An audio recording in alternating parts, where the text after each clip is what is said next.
Welcome to Team Gut Girls, the podcast for anyone who's ever unbuttoned their jeans at 10 a.m., mapped out every public washroom in a 10-kilometer radius, or wondered why one bite of food can ruin an entire day.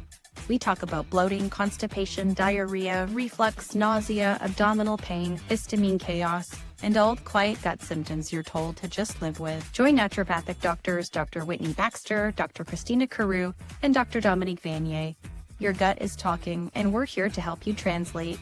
You're with Team Gut Girls now. Let's dig in. And before we dive in, just a quick note. This podcast is for educational and informational purposes only.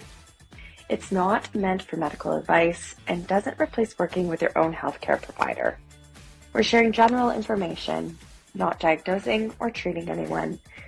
Please always talk with your physician or licensed healthcare practitioner prior to making changes to your health, medications, or supplements. Welcome back to Team Gut Girls, the podcast where we simplify gut health so you can ask better questions, find answers, and feel empowered. Today we're tackling one of the internet's most controversial buzzwords, leaky gut. Is it real? Is it a myth? Is it the cause of all of your bloating, your acne, your brain fog? We want to talk about this. And honestly, it's much more nuanced than social media makes it seem. Seems like leaky gut is just like this thing. You take one supplement for it, and everything goes away. And most of the time when you might have gone to your medical doctor and asked about leaky gut, they told you that it doesn't exist or it's something that naturopaths made up. And technically it isn't a diagnosis, but it's actually sort of like a slang term for a process that happens in your body called intestinal permeability. And so if you went in, asked your doctor about intestinal permeability, they may have a better understanding of that, or they may not. But essentially, think of your gut lining like a tightly woven cheesecloth or a coffee filter. It's supposed to let nutrients in and keep bacteria and toxins out, and all the inflammations on one side of the barrier. But what happens is that filter becomes dysregulated. So things that are crossing into circulation shouldn't be, and they're slipping through until your immune system starts to see them. So what this sometimes can look like might be feeling bloated after meals or having a skin reaction to food that never bothered you before. So you might get like rosy cheeks or irritation. Your periods might be worse. So more cramping, more bloating, more intensity, anxiety. So like feel like I did something or I ate something, feel really anxious after, or feeling exhausted, even though all your tests come back. There's a whole bunch of other things you might see. So they'll range from things like having issues with or histamine intolerance. It could be an issue with a particular food or food category. And so we know that, or we believe that the current research says that leaky gut may be the cause of peanut allergies, where people had an overexposure to something, continue to leak out of their system, drove their immune system to create a response. Immune system reactions are things like fatigue, fever, infections or slow recovery, things like worsening or new allergy symptoms, food sensitivity that tend to multiply, so that snowball effect, poor tolerance to supplements, and even things that we sometimes associate with hormone changes like brain fog, anxiety, depression, irritability. So there's a wide range of things that could be possible, and we'll definitely include a list in the show notes of symptoms people might be experiencing, so you can kind of look through that and see. There's lots of crossover with a lot of other stuff that we talk about. So remember that, even if you're like, oh yes, this totally sounds like me, we've all been here, especially in naturopathic school. We all thought we had every disease when we learned it for the first time. And so keep in mind that this is just information to help you to get some better ideas or widen your expansion list if things that you're trying are not working. It's not a definite, like, this is it. And so you probably are wondering, is my gut trying to tell me something if you're getting all these symptoms? And that's really what we're talking about today. Mm-hmm. Yeah, so I guess the biggest question is leaky gut, is it a real thing? Yeah, so the mechanism is real. This idea of leakiness or permeability, there's lots of research on it. We'll go into that later in the podcast about some of the areas that are being researched related to this. But the sort of like a lot of the influencer information that's being out there necessarily, it's not like you have giant holes in your system. It's not that leaky gut is like one disease or one symptom. It's that in general, the research says that the intestinal barrier becomes more permeable under certain conditions that could lead to some of the symptoms that people experience. So can you talk about what's going on then? If it's not just you're getting big, giant holes, leaky holes in your intestine? Yeah. So we have these things called tight junctions, and they're little protein structures that are like gatekeepers. So I always think about it when I talk to patients about it like bricks on. And so in between the bricks, there's all this cement that holds the bricks together, and everything's really tight and close together. And when we're seeing more leakiness or more intestinal permeability, what we're actually seeing is some of that cement is like being eroded away or pulled away, or the bricks are separating a bit. And so now, instead of the rain staying on the outside of your house, the potential for it to come inside your house comes a little different. Now, it's a little bit different than that because it's actually a dynamic pathway. And so they actually open and close based on signals that happen in your body. So no different than your eyes open and close, your mouth opens and closes. These barriers basically open and close. They're kind of like gates. And so stress, inflammation, microbes, food, hormones, even like nervous system interaction, they can change, how closed or open are the gates, how fast are they closing and opening. And there's like little zipper seals in between the cells that are supposed to identify things that are okay to enter and leave the system and keep some things out. So larger particles, bacteria, inflammatory compounds, things that we would think about as like food pieces should be kept out, where things like nutrients might pass through because we need them in other parts of the body. So the more tight the junctions are, the more regulated they are, the less permeability that we'll experience. And so leaky gut is really like your gut gatekeepers have been like having a party, or they're like not paying attention. They have a little ADHD and things are coming in and out. So they're not really literally holes in the intestine, but like this intestine that isn't working in a way that we think it should be. Okay, that's helpful. Yeah. And I guess another point too is when we see this dysregulation, or when things are not when they're not working like they should, we're seeing that correlated with symptoms, digestive symptoms. So yeah. So when people say, your gut lining is damaged, is that an oversimplification? Yeah. So the gut barrier has all these signals, right? So the signals come from the immune system, nervous system, your hormones, the microbiome, inflammation, and things both above and below where we're digesting and we're doing things. So really like leaky or permeability just really means like more inflammation. And that's a lot of what we talked about, like all these drivers of inflammation, how they change the signaling in your gut. And what people don't always, I think people think like their immune system lives in their lungs or maybe in their nose. Like I don't actually know where people think that it lives. But 70% of your immune system actually lives in your gut. Actually, someone asked me yesterday, like, couldn't we just test the organ of my immune system? And I was like, oh, I wonder what that would be.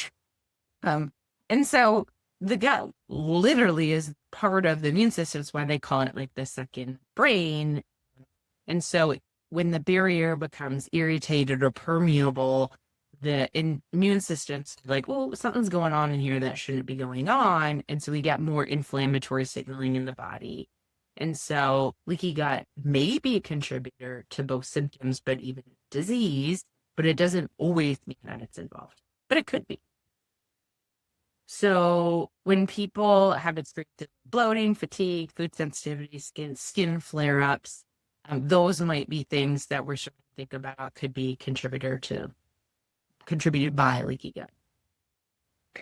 Yeah. And I like that point. And I get a lot of questions about, does this mean I'm inflamed? And so for some people, we can actually see that their non-specific inflammatory marker, which we all test often, CRP, is high in the blood work.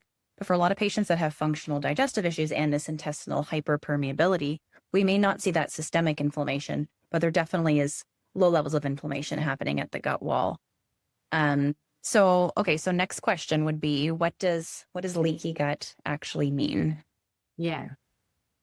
So, I mean, it's a bit about the gut making these little tiny decisions every day, saying like, let this in, keep this out, let this in, keep this out. It's like the airport security, right? You can have 100 mils of liquid, but not more than that. Take your shoes off today, but not in this airport.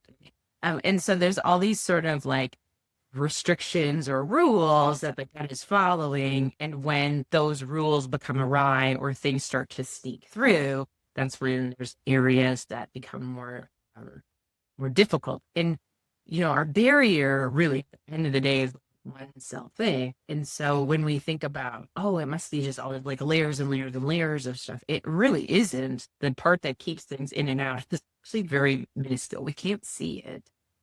But it is very small and tiny, and it's not layers and layers and layers like we might think it is.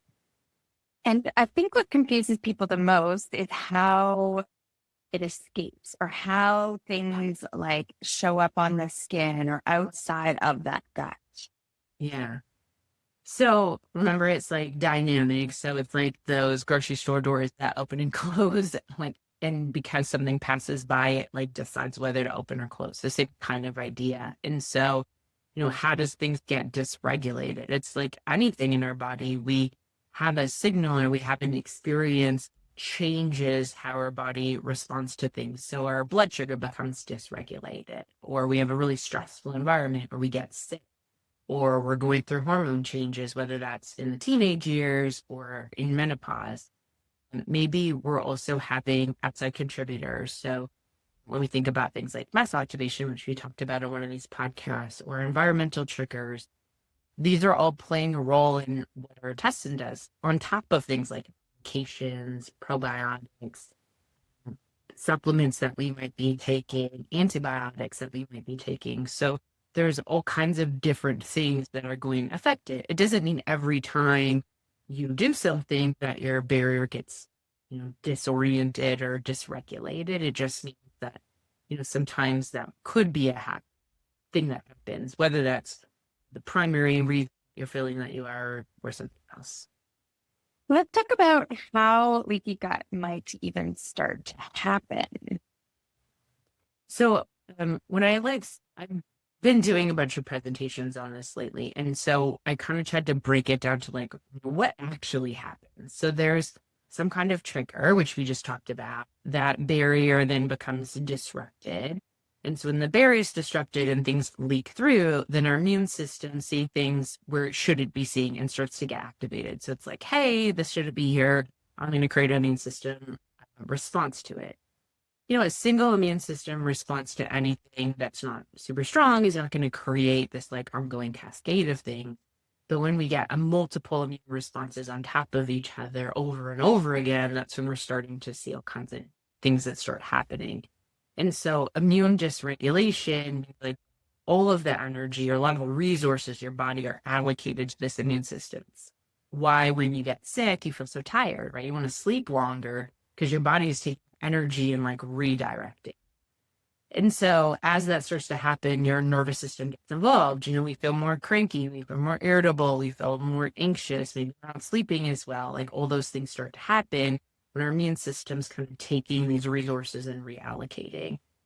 And so part of what has to happen is the immune system has to clear those things out of the body. And so lots of times impaired clearance can look, for instance, like anyone that gets skin irritation. That's like an impaired clearance response where we get rosacea or acne or psoriasis or itching or even flushing. We might get bloating as an impaired clearance piece because a lot of our clearance comes through our urine and through our stool and through our sweat. So those tend to be the areas that are most affected. And then as that thing gets shown over and over again to the immune system, then we get what's called antigen exposure or antigen response. And so the body starts saying like, hey, every time I see this, this isn't good. It's why you might have been able to eat. I have a friend who ate almonds all of her life. She worked on an account that was like the Almond Board of California. She loved almonds. She ate so many almonds. And one day when she got sick and she ate almonds, her body had this crazy immune system. She's anaphylactic to almonds now. It's literally the person that used to eat the most almonds I've ever known. And she's one day everything just switched and changed, right? So in her case, her immune system just like saw these almonds over and over again because she was hyperfiring. That's why we tell people eat a variety of foods in your diet. So the immune dysregulation is like started attacking it, and that's where we sort of started to see this like hypervigilance, hyperactivity.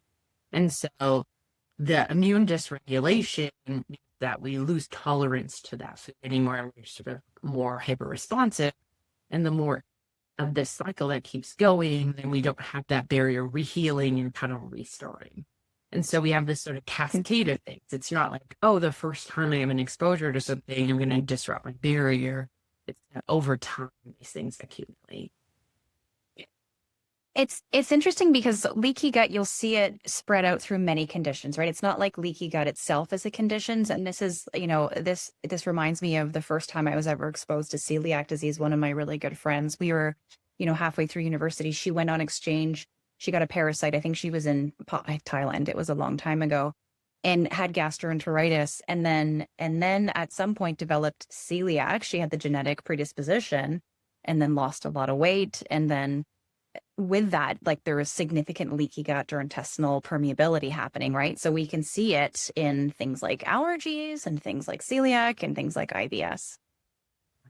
We saw that post-COVID too. Like a lot of people's immune systems really just got changed. And I have a whole group of people that are celiac and have practiced that were never that before. And so some of the things that you might be considering is already checked off your list, but you've had a tremendous illness or a parasite or something happened between, may change how your body has responded to things that maybe were once cleared. Oh yeah, I fixed my leaky gut before, but then all this other stuff. Yeah.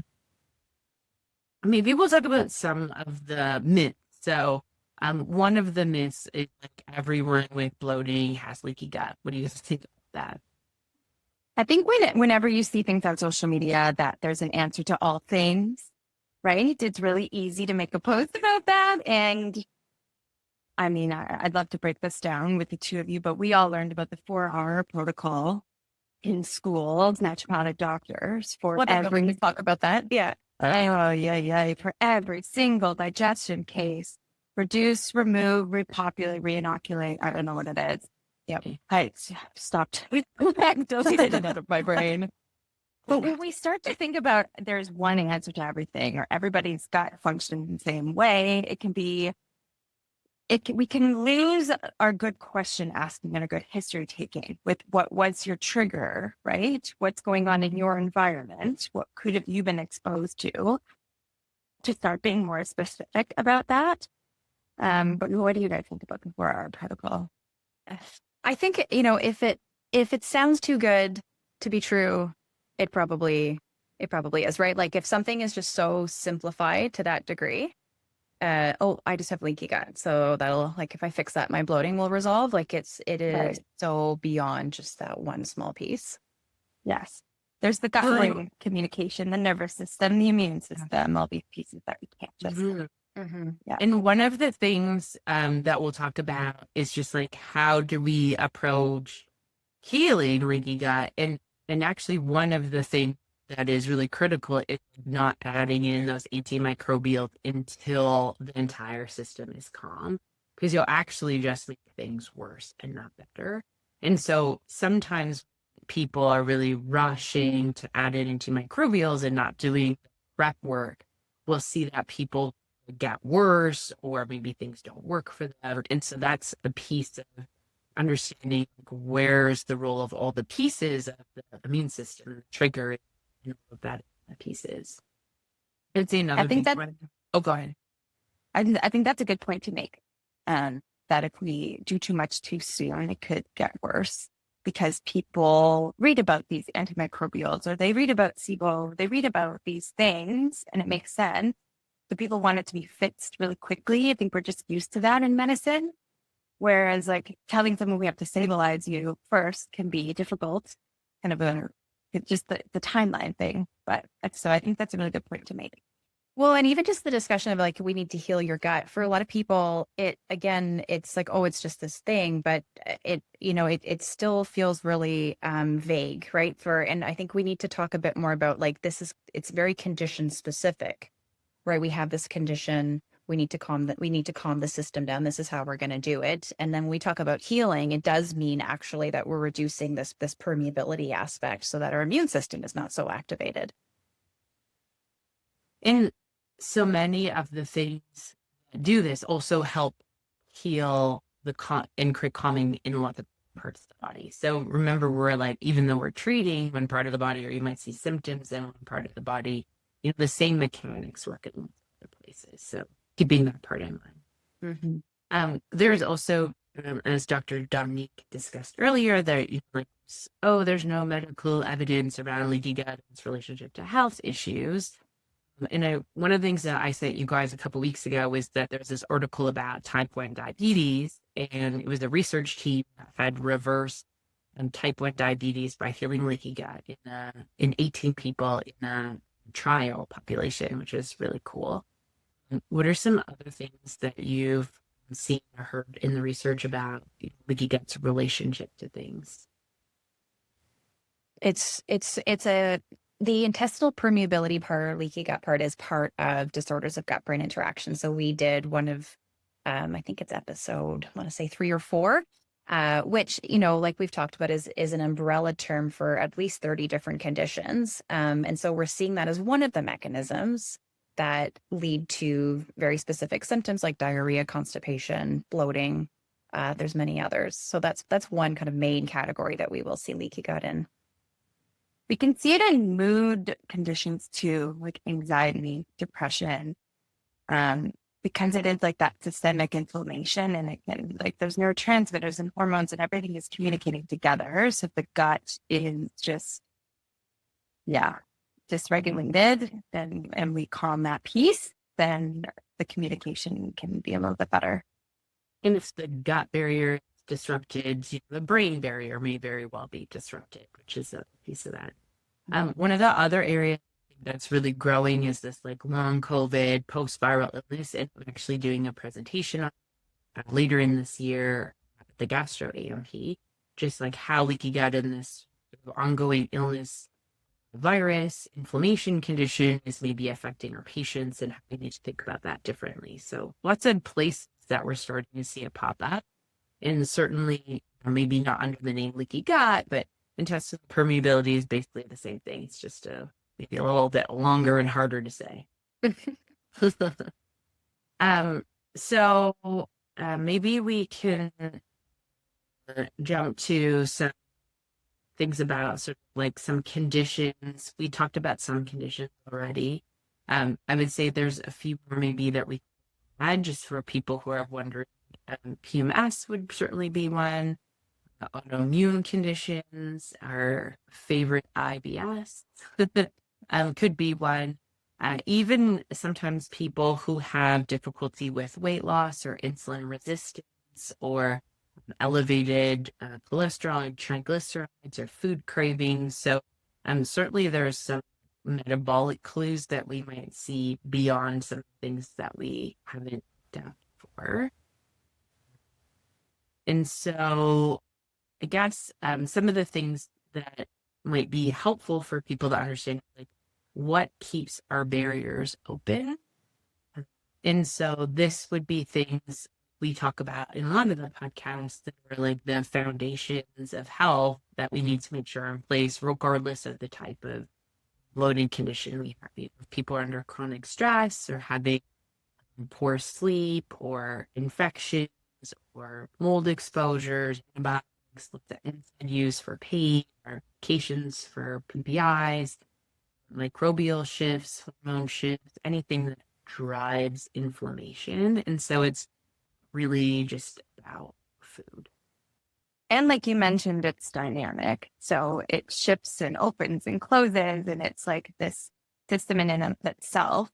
So it's not forever, which is, can not be so afraid of leaky gut and everything, but we can really identify the triggers and what could be keeping the tight junctions open or dysregulated to close them up. And it opens and closes and it can, it can be Well, and two examples of that is like truly, and like I know I keep going back to autoimmune, but celiac is a good example, is when we remove gluten, 100%, no cross contamination, we are seeing that hyperpermeability or that closure actually happen. And then we see this person better absorb iron and other things, right? And their diarrhea does resolve.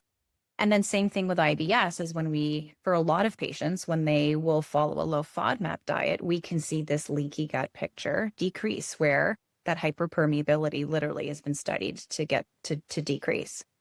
and quickly. Yes, Quickly. that's a good point. Yeah. The gut responds pretty quickly to certain things. Yeah. Like if you find out you have celiac disease and you stop eating gluten, and within like, I'm sure that within days, within a week, you're like, oh my gosh. But Yeah. Although like on endoscopy, you're looking at least 6 months. Yeah. right. Yeah. Yeah. But you will feel better. You will feel better before then, hopefully. Yeah. So when we're thinking about why these barriers are failing in these patients, we talked about some. We talked about immune system activation, whether that's autoimmune or post-viral. And we talked about mast cell and histamine, nervous system dysregulation, certainly things bacterial and fungi, and endotoxins and parasites and Lyme disease, microbial type drivers, medications, hormone shifts, food proteins, so certainly for sensitive to something, nervous system dysregulation. Anything else you would add to that list? Thing that you think? So maybe we can talk about how would we go about solving this problem first. And so I started to think about it earlier this year and just sort of like, what are the steps that we need to take? And so I kind of think about it as kind of 4 areas. So the first area, which we alluded to a little bit earlier, like stabilize and calm the fire. So we want to like stop the immune system overreaction, reduce the inflammation, stop that mast cell overfiring.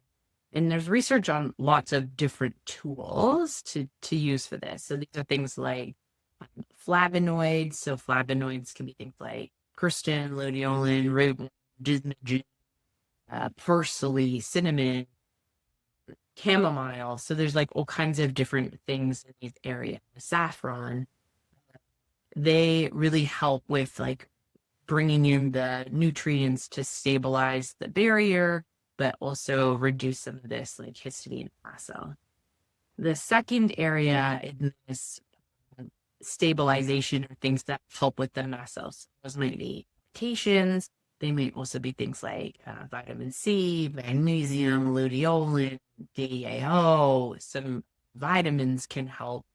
Butyrate might be falling into this category. So things that are mast cell stabilizing, and then anti-inflammatory like lipids. So we think about things like omegas, SPMs, GLAs. So anything that kind of creates this perfect environment for all of this inflammation to be calm. It's going to be different based on different conditions. So showing eczema, is it showing bloating, is it showing in hormones? The goal, I think, that when we're in practice is try to pick things that help to cover many bases for our patients instead of like giving them more and more supplements. Like if your practitioners are just giving you boatloads of supplements, it's probably helping completely. And so even when we're thinking about this first calming piece, anything to help with our nervous system can help with that. So sometimes that might be mood support medications. That could be things like breath work or vagal nerve stim or getting better sleep. It might be things like pacing or reducing stimulations or making sure your body's aligned with circadian rhythms, eating good foods, warming foods. That's what we TCM, right? Slow eating, calming. So like not everything is about taking supplements. It's also about like, changing the way that you operate. And so many of the patients that I see, and one person that I saw this morning was just like, well, I don't know how to do anything except on maximum speed. And so like she is a prime candidate for having more nervous system dysregulation, having more inflammation in her body, because she doesn't have a way to regulate it. So it's kind of like, so like calming, regulating. Do you add anything else in the category? Well, it's interesting because a lot of the research is still in the pharmaceutical side of things, right? So when we, compare to the natural products, and so when you look at when patients are working with their primary provider or gastro or GI specialist, they're often given an SSRI, which is the main drug for anti-anxiety. And I have many patients where they do have the comorbidity of nervous system dysregulation, depression, anxiety, and digestive issues. And I have seen great improvement in their gut health when they're actually addressing the brain first. So we can extrapolate a little bit, right? When we work on our nervous system, is we want to make sure we're taking what would be similar herbs that support cortisol, stress reduction, and we can see improvements often in gut health and gut symptoms. It's pretty cool. Okay, so the second area that I think about is like removing the ongoing assault. So like what is creating the inflammation in the first place? And there's sort of really three buckets that we see probably directly related to the idea of the leaky gut or the intestinal permeability. So one is these like food antigens, one is like microbial drivers, and one is like environmental or internal triggers. And so this might be a place where reducing some foods for a very short period of time may be effective, especially in some of the activity that's coming is from overfiring because of eating the same foods over and over again. This might be a good strategy for like a 2 to 6 week elimination where we're getting the reactive food out, but not overly restricting. Instead, we're trying to diversify the diet. So get people to really try different things and different foods and not, as much as we all love making meals in bulk on the weekend, eating the same thing every day, every week is probably not great. And so the goal is not really avoidance, but it's like tolerance restoration. And so sometimes we have to take out fire to like be able to reintroduce it. Sort of like what you talked about. Gluten case, in that case, likely not in reintroducing it, but the gluten's causing the fire. That microbial load category, this might be where, it's appropriate for someone to get some kind of antimicrobial support, but always thinking about it, especially if someone's having this like overfiring immune system, is more like a gentle sequencing intervention and supporting the terrain, trying to like not get perk-cytokine reactions or worsen mast cell activation or increase inflammation, because there is this sort of underlying idea that like, oh, if I get a Herxheimer reaction, feel terrible, I must be getting better. That is not in fact the case. Every single patient will say more is not better just because this is the dose of paper. If you can't take that dose, that doesn't mean you can't get better. And so sometimes I think that's a piece of that. And in that same category, we think about biofilm, anti-adhesion. There are other things of like why people have this overwhelming load for so long. But it may not even be about that at all, right? It might just be about taking some of the pressure off the system, or reducing exposure environmentally, or things that they are having an exposure to that are changing the medication that may be creating the environment. And then oh yeah, go ahead. I don't know about you guys, but I get a lot of questions from when we get started with this from my patients in the first few weeks of starting. Because like you said, not everybody can tolerate the dose you're writing down on paper. Start with half, slowly taper up. If you see this response, do this. But there's a lot of questions back and forth often because not everybody is the same body. Not everyone's microbiome is the same environment, or what's going on in your system is the same. So well, and it's too, like the dosing can make a big difference, and it can set somebody off, right? If their system is so sensitive. So I know there's a lot of practitioners that discuss even microdosing for those patients that have digestive issues, but they are so significantly affected by, let's say, mold or environmental exposure or other things. And so we'll call it the regular or the therapeutic doses that have been studied in a normal population may not apply to them. Yeah.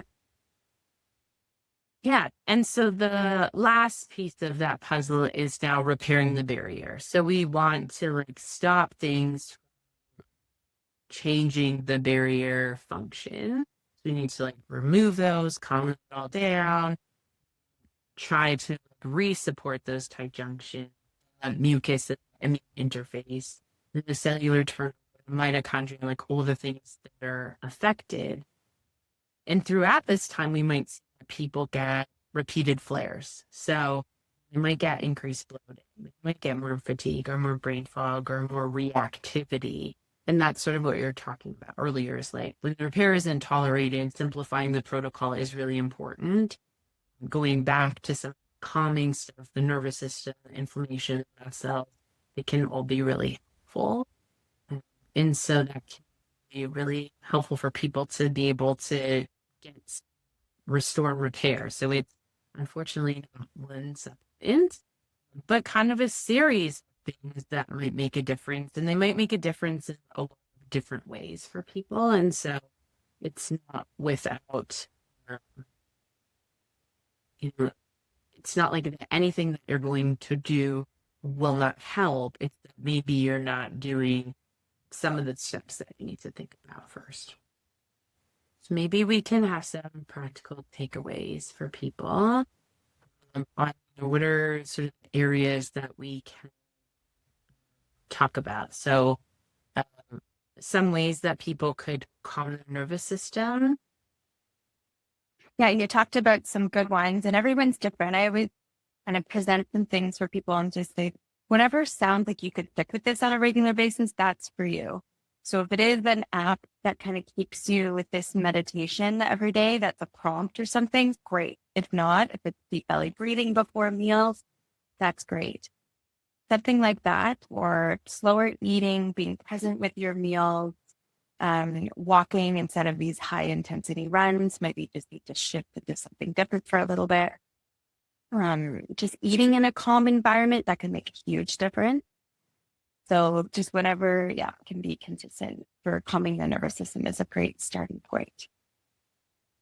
Yeah, and on that topic, and this is a conversation I do have pretty often, is if we're, feeling burnout with our health, feeling burnout in the environment, people are just doing something all day long, is the opposite of that is actually doing nothing. So thinking about all the things that are on somebody's plate, I know that maybe sounds like simple, but we want to focus on what's our control and where we can create space in our life, because that also facilitates healing.